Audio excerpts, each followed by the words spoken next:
What is up, guys, and welcome back to another video. And today we're going to go over 10 times superheroes came back from the dead.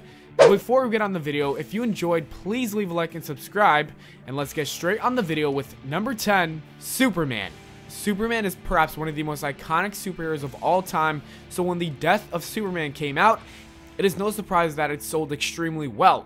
You could even say that this was clickbaiting before clickbaiting existed, because the comic itself made its way to front lines of newspapers and was able to sell 100 times more than normal, with the writers obviously knowing that Superman wouldn't stay dead.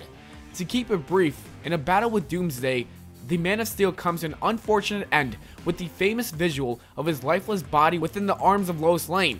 Fans, shocked, knew that he must come back, and after a few months he finally did. The last son of Krypton used technology that resurrected Superman, and soon after, the famous Clark Kent was back to saving lives. Number 9, Oliver Queen. Oliver Queen's death occurred when he was a part of a plane explosion. Lucky for him, he knew Hal Jordan, who had the capability to bring him back to life. In Final Night, before the Green Lantern went to reignite the sun, he went to Oliver Queen's grave and brought Green Arrow back. At first, readers noticed he wasn't all there, like his personality and soul were altered.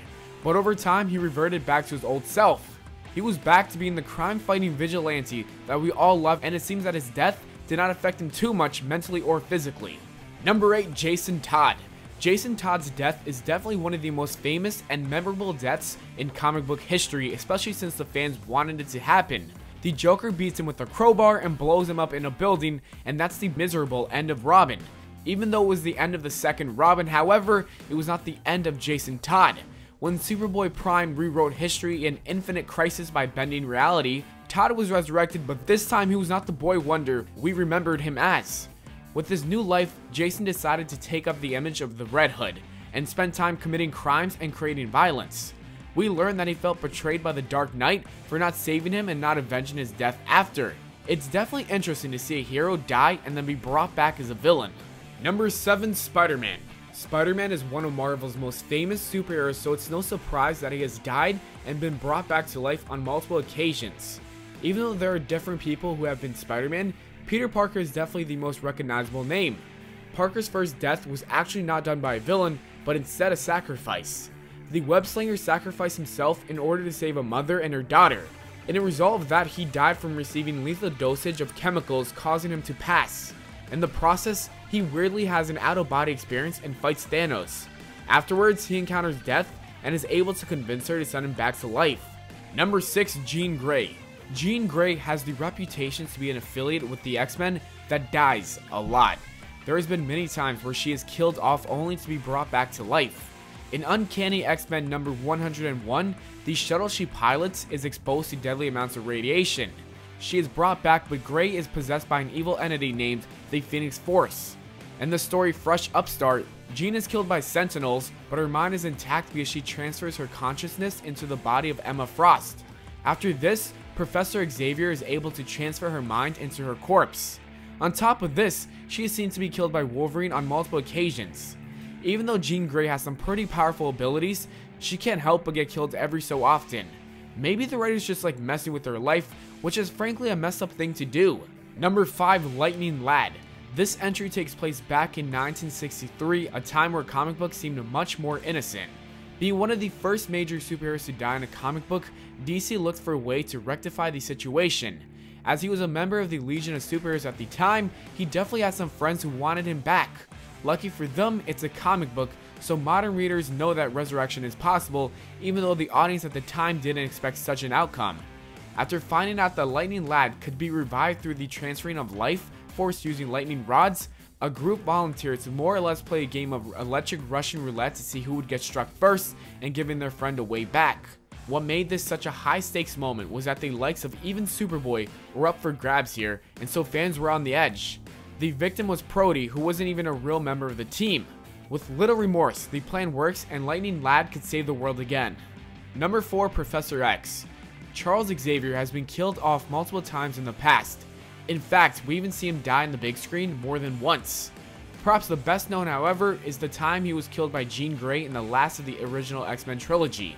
In the after credits scene, viewers can see Charles' brain-dead brother in the hospital, who then speaks in Professor's own voice. This implies that the leader of the superhero team has managed to somehow transfer his consciousness to the new host's body, practically bringing him back to life. While quite a few fans were certainly confused by this at first to say the least, the reaction to this was mixed. Number 3, Nightcrawler. Oftentimes, comic book writers use creative and innovative methods to bring their characters back from the dead, causing fans to be impressed by their creativity skills. This is not one of those cases. Nightcrawler, who was revealed to be the son of the devil just before his death, was killed by an unlucky teleport. Fans saw his parental status as a reason not to care too much about his death, and so they didn't. What they did care about though is the ridiculous way that he recovered from this. Summarizing the story, how do you think a teleporter escaped from the afterlife? This almost seems absurd that the character could simply walk through a portal that he made when heaven isn't quite the same place as anywhere else on Earth. Nonetheless, this is exactly what Nightcrawler did, leaving fans both hysterical and dumbfounded. Number 2, The Thing. What makes this entry so cool is how meta it is. In the world of the Fantastic Four, it seems like the Thing always draws the short straw. Not only did he transform into what most would call a monster and lose his wife because of it, but his new name is The Thing. After finally thinking that he had escaped his pained life after Mr. Fantastic was forced to kill him due to the Thing being controlled by Dr. Doom, the Thing had another thing coming. The group travels to heaven to retrieve their lost friend, and it's here where things get interesting. Apparently, the Fantastic Four god happens to be their co-creator, Jack Kirby. He then brings the lumbering hero back by drawing him to life, only furthering breaking the fourth wall in this story. We have to appreciate how cool of a move this was of Marvel to pull in order to revive a hero. Number 1, Resurrection Man. I guess you could say that Resurrection Man was handmade for this list. Based off of the character Mr. Immortal, who had the powers to resurrect after death, much like Kenny in South Park, Resurrection Man takes it a bit further. Instead of simply beating death on a regular basis like any boring old person, Mitch Shelley also gains a new power each time related to the cause of the death. While his cap of new powers is only 1, the possibilities for ways to die is pretty much endless, keeping the character fresh with frequently changing abilities. And that is it for the video, guys. As always, thanks for watching. I hope you all enjoyed. If you did, don't forget to leave a like and subscribe for more. Make sure to follow me on Twitter at Valenplana, and I'll see you all later.